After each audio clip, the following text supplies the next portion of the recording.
Hello and welcome to Afterlife Topics and Metaphysics. This is Cyrus and I'm coming at you from Mati, which is the far southern coast of Philippines, on my last leg of what has actually been about a year and a half abroad.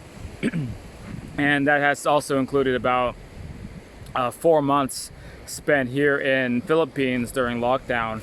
So presumably this may be coming to a close in a few days, because I'm going to attempt to go to back to USA on Thursday, which could be, as they say, going from the frying pan and into the fire. Although here in Philippines, the situation with the government has not been so great at all, and really there's I think there no option. I think the best thing to do is going back to USA and trying to ride the rest of this world crisis out. But we decided to take a trip to Mati, which is a kind of a resort vacation spot. As you can see, I think it's very, very beautiful. In fact, let's just take a quick look.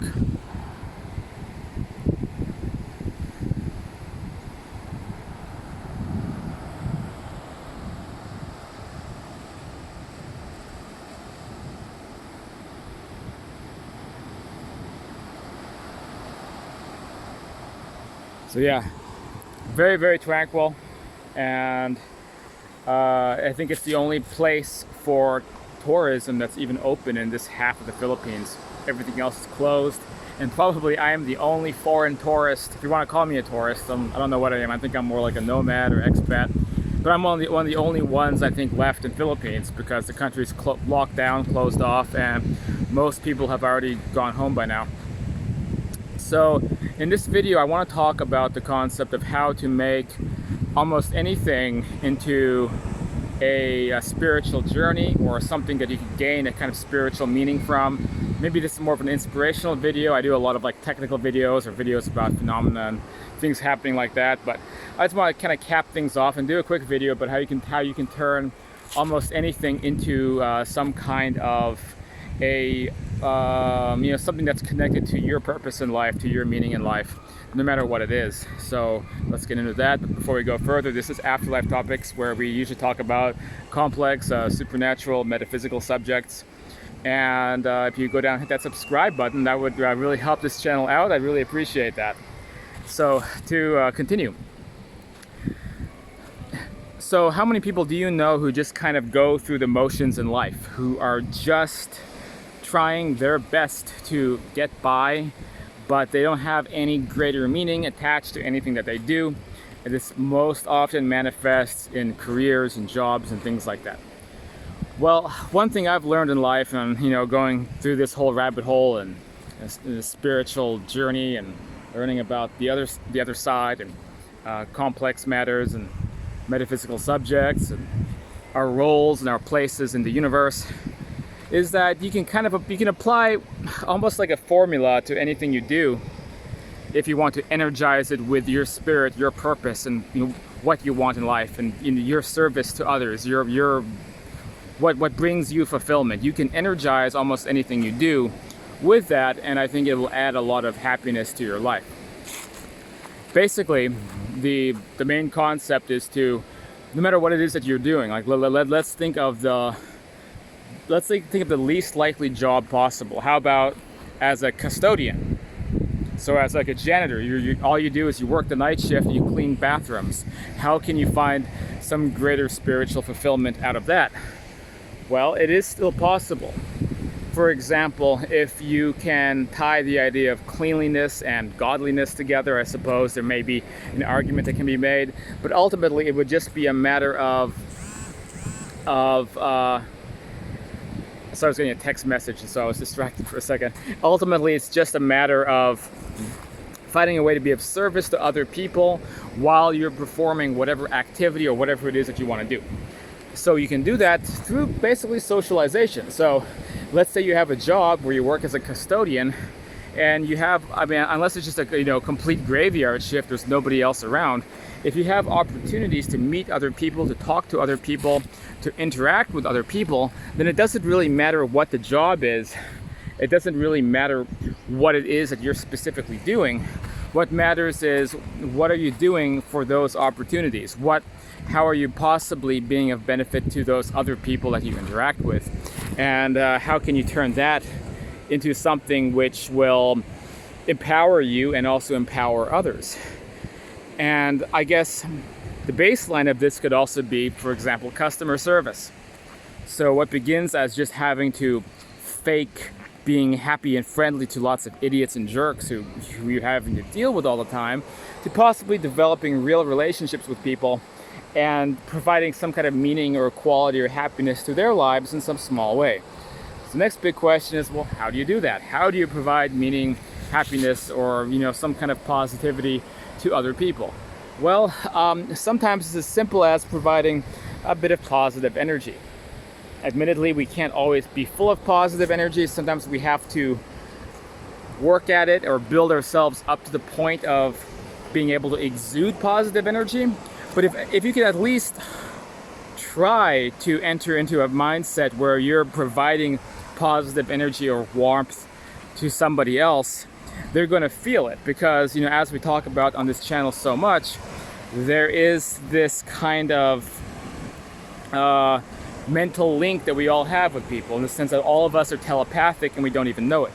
So if you're just having a kind of a mindless interaction with somebody, if you're able to exude that positive energy, that person will feel it, and then their day will get just like a little bit better. Sometimes a lot better. Sometimes just one really positive interaction will really help someone's day. It's the low tide right now, and there's all these very peculiar animals on the beach. Maybe I'll try to get a shot. So I guess I'm not an expert in ocean life, because I'm not sure how to identify them. Maybe somebody watching can identify them. So they have like a bulbous body and then like 5 tentacles. They kind of crawl around. So at first I thought that they were octopus, but clearly they're not. I want to say like sea stars or something like that. I don't know. There's so many of them. They're all very weird looking. Anyway,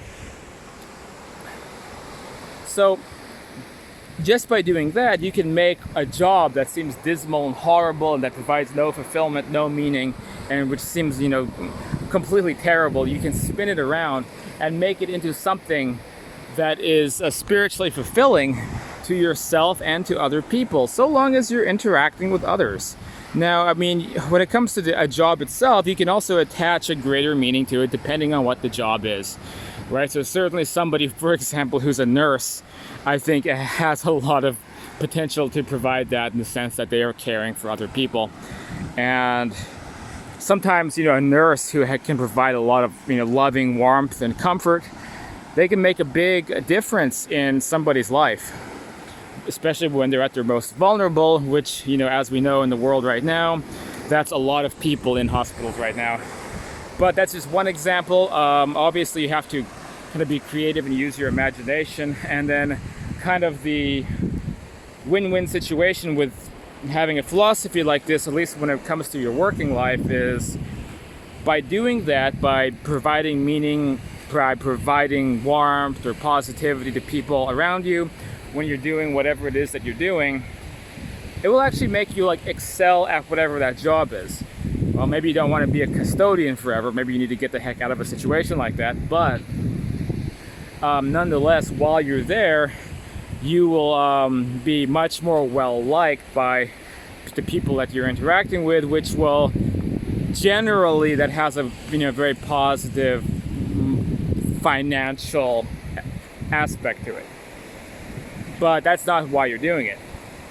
In fact, the people who are faking positivity and faking those attributes are likely to literally create the opposite reaction. Like, they're faking it because they want to make more money. They want to seem more likable so that more people, buy their product, or they make more connections. But as I explained before, everybody has this telepathic nature to themselves, right? And the people try to deny it, but there is that telepathic side. So when people are faking things, when people are faking authenticity, when people are faking positivity, then people are aware of it even if you think that they're not.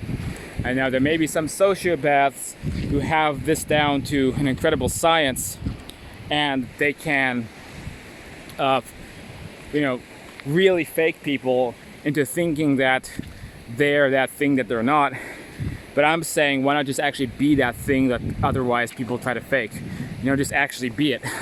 And when you actually are it, then you will get the results that, again, the con artists and the manipulative types of people are just trying to achieve.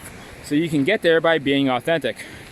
Now, of course, being a positive person or having positive qualities that you can, exude warmth or, provide a bit of happiness or joy or comfort to somebody else's life, even if it's like a 30-second interaction, or you have some idiot come into the Starbucks counter and you work at Starbucks and it's just another idiot.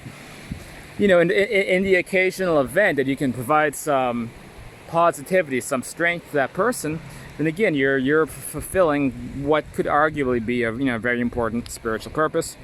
And by doing so, you are able to at least provide a greater meaning with whatever it is that you're doing in life. But I think that's just a starting point. So you have to take that starting point and figure out how you can expand upon it into your life in hopefully a more compatible way with, again, whatever it is that you're doing. So you have to find the compatibility that best suits you. And I'm just giving very basic examples. There's a lot of other ways to expand upon this and try to figure out the best strategy that works for you, as well as whatever your specific goals and motivations happen to be. Finally, I'll say this, on this channel we talk a lot about the afterlife and astral projection experiences. And I think that what I'm saying applies a lot to what we call the other side, because those of us who've had a lot of astral experiences, whether it's myself or whether it's, for example, Jürgen, or actually a lot of others, a lot of the commenters on this channel, you'll find that life kind of continues in a surprisingly similar way as here, depending on which plane of existence you find yourself in. And when that's the case, you do find existing economies and people still working, but you find that, as I've talked about in past videos, the economy is not necessarily based around just trying to make cash and make profit, because it's a very different system. You have an abundance of money already, so what is the real transaction taking place? And very often it is about providing that level of meaning and growth to yourself by being of service to somebody else. So some of us have astral projected, found ourselves at places like restaurants, and then the question is like, well, I don't think anyone actually needs cash here. So then what is the currency? What are we transacting? What is the value here?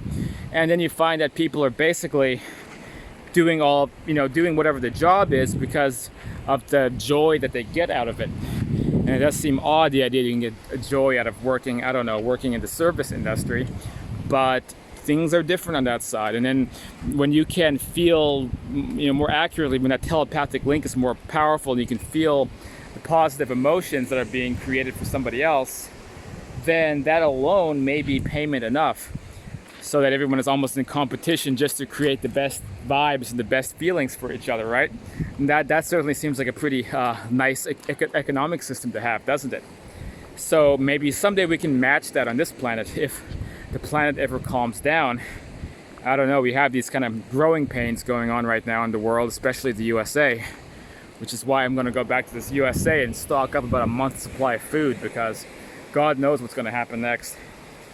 Well, I guess that's it for this video. If you want to get involved or work with me, then I suggest checking out the Patreon, patreon.com/afterlife topics. You can also just shoot me an email. I do consultations, coaching, things like that, about whether it's this topic or life after death or astral projection, all that stuff. Anything's on the table helps keep this work going and keeps my work going in future books and projects and stuff like that. And of course, you can join the Facebook group or head to afterlifetopics.com, pick up a book like Understanding Life After Death or The Afterlife and Beyond. And yeah, you can get involved that way as well. So let's take one more look around. Mati.